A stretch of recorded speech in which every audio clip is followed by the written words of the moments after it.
तक तो दुर्गा दुर्गा। और ये बात कहते हुए हमको बहुत लज्जा आ रही है कि हमारे ही सनातन धर्म के लोग ऐसा करते हैं। ये कोई मुसलमान या ईसाई नहीं करता, जो हिंदू कहलाते अपने आप को वही ऐसा करते हैं कि 9 दिन दुर्गा की आरती करते, 10वें विसर्जन के दिन मदिरा पान करके मुर्गा मांस आदि का भक्षण करके विसर्जन करने जाते। ये हमारे सनातन का सबसे बड़ा कलंक है। और बुरा ना मानना, हमें जितनी दिक्कत मुसलमानों से नहीं है, जितनी ईसाइयों से नहीं है, उतनी दिक्कत इस प्रकार की पूजा करने वाले काल नेमियों से है। ये सनातन धर्म का ह्रास है। इसलिए नवरात्रि की उपासना करने वाले सुनो, 9 दिनों तक क्षौर कर्म नहीं करना, बाल नहीं काटना, नख नहीं काटना। 9 दिनों तक हो सके तो भूमि में शयन करना, जमीन में। 9 दिनों तक तीसरी बात का ध्यान रखना, अभक्ष भोजन नहीं करना।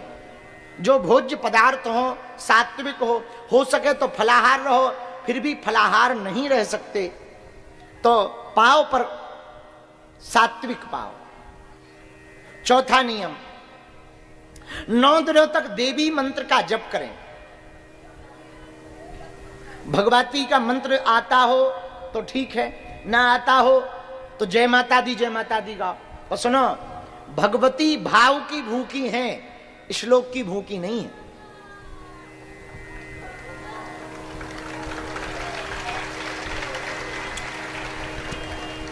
एक गांव में एक पंडित जी रहते थे, सीधे साधे बूढ़े पुराने।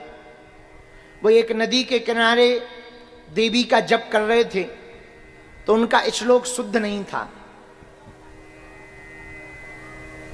तो नमस्तस्यै की जगह वो कहते थे नमस्तस्मै नमस्तस्मै नमस्तस्मै नमो नमः।